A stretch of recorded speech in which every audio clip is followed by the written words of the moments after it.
Hi hello ವೀಕ್ಷಕರೇ, welcome back to my YouTube channel. ಹೇಗಿದ್ದೀರಾ ಎಲ್ಲರೂ? ಐ ಹೋಪ್ ಎಲ್ಲರೂ ಕೂಡ ಚೆನ್ನಾಗಿದ್ದೀರಾ ಅಂತ ಅಂದ್ಕೊಳ್ತಾ ಇವತ್ತಿನ ವಿಡಿಯೋನ ಶುರು ಮಾಡ್ತಾ ಇದ್ದೀನಿ. ಇವತ್ತಿನ ವಿಡಿಯೋ ತಮಗೆ ಏನಾದರೂ ಯೂಸ್ಫುಲ್ ಅಂತ ಅನಿಸಿದರೆ ಪ್ಲೀಸ್ ವಿಡಿಯೋಗೆ ಒಂದು ಲೈಕ್ ಮಾಡಿ, ಹಾಗೆ ತಪ್ಪದೆ ಚಾನಲ್ನ ಸಬ್ಸ್ಕ್ರೈಬ್ ಮಾಡ್ಕೊಳ್ಳಿ. ಬನ್ನಿ ಸ್ನೇಹಿತರೆ, ಹಾಗಾದರೆ ಇವತ್ತಿನ ವಿಡಿಯೋನ ನೋಡೋಣ. ಸ್ನೇಹಿತರೆ, 1 ತಿಂಗಳು ಬರುವ ಗ್ಯಾಸ್ ಸಿಲಿಂಡ್ರು ನಿಮಗೇನಾದ್ರು 3 ತಿಂಗಳು ಬರಬೇಕು ಅಂದರೆ ಈ ಒಂದು ಕೆಲವೊಂದು ಟಿಪ್ಸ್ಗಳನ್ನ ನೀವು ಫಾಲೋ ಮಾಡಬೇಕಾಗುತ್ತೆ. ಬನ್ನಿ ಅದು ಯಾವುದು ಏನು ಅಂತ ಇವತ್ತಿನ ವಿಡಿಯೋದಲ್ಲಿ ತಿಳಿಸ್ಕೊಡ್ತೀನಿ. ಹೌದು ಸ್ನೇಹಿತರೆ, ಇತ್ತೀಚಿನ ಬೆಲೆ ಏರಿಕೆಯಿಂದಾಗಿ ಜನಸಾಮಾನ್ಯರ ಜೀವನ ನಡೆಸೋದು ಬಹಳ ಕಷ್ಟ ಆಗಿದೆ. ಹಾಗಂತ ಹೇಳಿ ಸಿಲಿಂಡರ್ ಅಥವಾ ಗ್ಯಾಸನ್ನು ನಾವು ತಗೊಳ್ಳೋದನ್ನು ಬಿಡೋಕ್ಕಂತೂ ಆಗಲ್ಲ ಅಲ್ವಾ? ಪ್ರತಿನಿತ್ಯದ ನಮ್ಮ ಬಳಕೆಗೆ ಬೇಕೇ ಬೇಕು. ಅಂದರೆ ಅದು ಬೇಗನೆ ಖಾಲಿ ಆಗುತ್ತೆ ನಮ್ಮ ಮನೇಲಿ. ಹಾರೆ ನಮ್ಮ ಪಕ್ಕದ ಮನೇಲೋ ಅಥವಾ ಯಾವುದೋ ಸಂಬಂಧಿಕರ ಮನೇಲೋ ಏನಪ್ಪ ಅಷ್ಟು ದಿನ ಬರುತ್ತಲ್ಲ, ಅದು ಹೇಗೆ ಅಂತ ಹೇಳಿ ಹೆಣ್ಮಕ್ಳಿಗೆ ಕೆಲವೊಮ್ಮೆ ತಲೆ ಕೆಟ್ಟೋಗುತ್ತೆ. ಸೊ ಅದಕ್ಕಾಗಿ ನಾನು ಕೆಲವೊಂದಷ್ಟು ಚಿಕ್ಕ ಪುಟ್ಟ ಟಿಪ್ಸನ್ನು ಇವತ್ತಿನ ವಿಡಿಯೋದಲ್ಲಿ ತಿಳಿಸ್ಕೊಡ್ತಿದ್ದೀನಿ. ಹೆಚ್ಚಿನ ಮನೆಗಳಲ್ಲಿ ಗ್ಯಾಸ್ ಸಿಲಿಂಡರ್ ಕೇವಲ 1 ತಿಂಗಳಿಗೆ ಮಾತ್ರ ಬರುತ್ತೆ. ಆದ್ದರಿಂದ ನೀವು ಕೆಲವು ಸಲಹೆಗಳನ್ನು ಅನುಸರಿಸಿದರೆ ಅನಿಲವು 2 ತಿಂಗಳವರೆಗೆ ಬರುತ್ತೆ, ಅಥವಾ ಅದಕ್ಕೂ ಹೆಚ್ಚು ಅಂದರೆ 3 ತಿಂಗಳ ಕಾಲ ಕೂಡ ನೀವು ಅದನ್ನ ಬಳಸ್ಬೋದು. ಟಿಪ್ ನಂಬರ್ 1, ನೆನೆಸಿ ಬೇಯಿಸಿ. ಅಂದರೆ ಬೇಳೆಕಾಳುಗಳು ಮತ್ತು ಧಾನ್ಯಗಳನ್ನು ಬೇಯಿಸಲು ಸಾಕಷ್ಟು ಸಮಯ ಬೇಕಾಗುತ್ತೆ. ಈ ಸಂದರ್ಭದಲ್ಲಿ ಅನಿಲಕ್ಕೆ ಹೆಚ್ಚು ವೆಚ್ಚ ಕೂಡ ಆಗುತ್ತೆ. ಅದಕ್ಕಾಗಿಯೇ ಅಡುಗೆ ಮಾಡುವ 1 ಗಂಟೆ ಮೊದಲು ಅಕ್ಕಿ ಮತ್ತು ಬೇಳೆಗಳನ್ನು ತೊಳೆದು ನೆನೆಸಿಟ್ಟರೆ ಸಾಕು. ಇದು ಅನಿಲವನ್ನು ಕೂಡ ಉಳಿತಾಯ ಮಾಡುತ್ತೆ. ಇನ್ನು ಎರಡನೇದಾಗಿ ಬರೋದಾದರೆ ಗ್ಯಾಸ್ ಬರ್ನರ್. ಹೌದು, ಗ್ಯಾಸ್ ಬರ್ನರನ್ನು ಕಾಲಕಾಲಕ್ಕೆ ಸ್ವಚ್ಛಗೊಳಿಸಬೇಕು. ವಿಶೇಷವಾಗಿ ಗ್ಯಾಸ್ ಸಿಲಿಂಡರ್ ದೀರ್ಘಕಾಲ ಉಳಿಯಬೇಕಾದ್ರೆ ನೀವು ಕನಿಷ್ಠ 3 ತಿಂಗಳಿಗೊಮ್ಮೆ ಗ್ಯಾಸ್ ಬರ್ನರನ್ನು ಸರ್ವಿಸ್ ಮಾಡಿದರೂ ಅನಿಲವನ್ನು ಉಳಿಸಲಾಗುತ್ತದೆ. ಗ್ಯಾಸ್ ಬರ್ನರ್ ಸ್ವಚ್ಛವಾಗಿದೆಯೇ ಹೌದು ಅದು ಇಲ್ವೋ ಅನ್ನೋದನ್ನು ನೀವು ಕಂಡುಹಿಡ್ಕೋಬೇಕಾಗುತ್ತೆ. ಅದು ಹೇಗಪ್ಪ ಅಂದರೆ ಬೆಂಕಿ ಬರುವ ಬಣ್ಣವನ್ನು ನೋಡಿ ಅದು ಅರ್ಥ ಆಗುತ್ತೆ.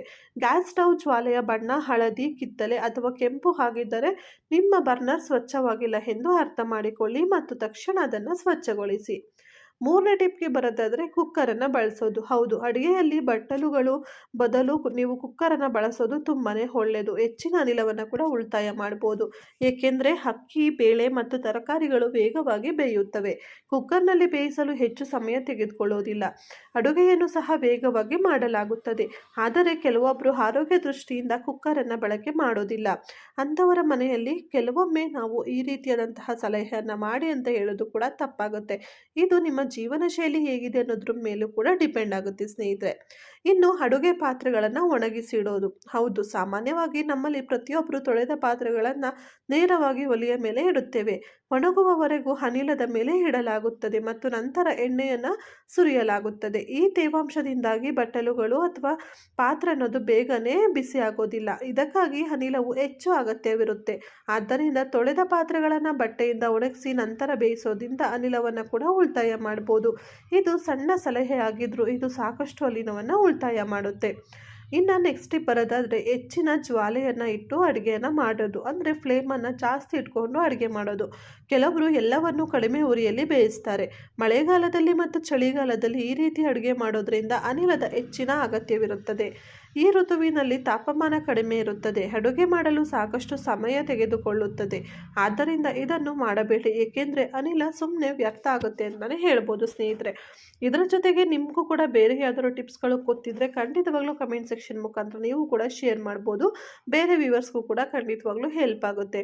ಸೊ ಮತ್ತೆ ನೆಕ್ಸ್ಟ್ ವಿಡಿಯೋದಲ್ಲಿ ಭೇಟಿ ಆಗ್ತೀನಿ ಸ್ನೇಹಿತರೆ. ಐ ಹೋಪ್ ಇವತ್ತಿನ ವಿಡಿಯೋ ತಮ್ಮೆಲ್ಲರಿಗೂ ಇಷ್ಟ ಆಗ್ಬೋದು ಅಂತ ಅಂದ್ಕೊಂಡಿದ್ದೀನಿ. ವಿಡಿಯೋ ಏನಾದ್ರು ಇಷ್ಟ ಆದರೆ ಪ್ಲೀಸ್ ವಿಡಿಯೋಗೊಂದು ಲೈಕ್ ಮಾಡಿ, ತಪ್ಪದೆ ಚಾನಲ್ನ ಸಬ್ಸ್ಕ್ರೈಬ್ ಮಾಡ್ಕೊಂಡು ಸಪೋರ್ಟ್ ಮಾಡಿ. Thank you for watching. Take care. Bye. ಮತ್ತೆ ನೆಕ್ಸ್ಟ್ ವಿಡಿಯೋದಲ್ಲಿ ಮೀಟ್ ಮಾಡ್ತೀನಿ. ಅಲ್ಲಿವರೆಗೂ ಸ್ಟೇ ಟ್ಯೂನ್. ಬಾಯ್.